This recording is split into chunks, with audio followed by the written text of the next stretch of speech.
ಪ್ರಪಂಚದ ಮೋಕ್ಷ ಪ್ರದಾತನಾದ ಯೇಸು ಕ್ರಿಸ್ತನವರ ನಾಮದಲ್ಲಿ ಶುಭೋದಯ.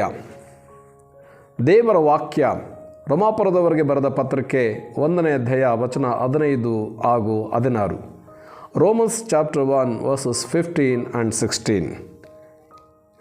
ಹೀಗಿರುವುದರಿಂದ ರೋಮಾಪುರದಲ್ಲಿರುವ ನಿಮಗೆ ಸಹ ಸುವಾರ್ತೆಯನ್ನು ಸಾರುವುದಕ್ಕೆ ನಾನಂತೂ ಸಿದ್ಧನಾಗಿದ್ದೇನೆ.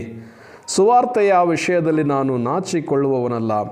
ಆ ಸುವಾರ್ತೆಯು ಮೊದಲು ಯೆಹೂದ್ಯರಿಗೆ ಆಮೇಲೆ ಗ್ರೀಕರಿಗೆ ಅಂತೂ ನಂಬುವವರೆಲ್ಲರಿಗೂ ರಕ್ಷಣೆ ಉಂಟು ಮಾಡುವ ದೇವರ ಬಲ ಸ್ವರೂಪವಾಗಿದೆ ಎಂಬುದಾಗಿ.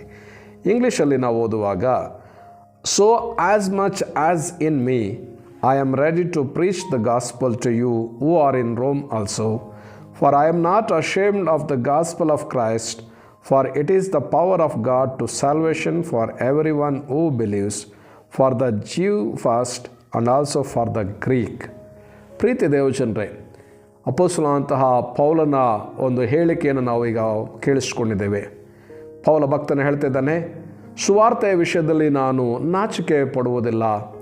ಯಾಕಂದರೆ ಈ ಸುವಾರ್ತೆ ಅನ್ನುವಂಥದ್ದು ದೇವರ ಬಲ ಸ್ವರೂಪವಾಗಿದ್ದು ಯೆಹೂದ್ಯರಿಗೆ ಮತ್ತು ಗ್ರೀಕರಿಗೆ ಅಂತೂ ಅದನ್ನು ಕೇಳುವಂಥವರೆಲ್ಲರಿಗೂ ಕೂಡ ರಕ್ಷಣೆಯನ್ನು ಉಂಟು ಮಾಡುವ ಕಾರಣದಿಂದಾಗಿ ಆ ಸುವಾರ್ತೆಯನ್ನು ಸಾರುವುದರಲ್ಲಿ ನಾನು ನಾಚಿಕೆ ಪಡುವುದಿಲ್ಲ ಎಂಬುದಾಗಿ ಭಕ್ತನಾದಂತಹ ಪೌಲನು ಹೇಳ್ತಿದ್ದಾನೆ.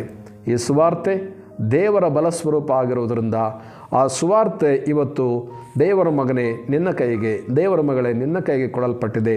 ಈ ಸುವಾರ್ತೆಯನ್ನು ನಾವು ನಂಬಿಗಸ್ತರಾಗಿ ಸಾರೋಣ, ಅನೇಕ ಆತ್ಮಗಳನ್ನು ದೇವರ ರಾಜ್ಯಕ್ಕೆ ಆದಾಯ ಮಾಡೋಣ ಎಂಬುದಾಗಿ ಹೇಳ್ತಾ ಈ ನನ್ನ ಮಾತುಗಳನ್ನು ಮುಕ್ತಾಯ ಮಾಡ್ತಾ ಇದ್ದೇನೆ. ದೇವರು ನಿಮ್ಮೆಲ್ಲರನ್ನು ಆಶೀರ್ವಾದ ಮಾಡಲಿ. God bless you. Have a nice day.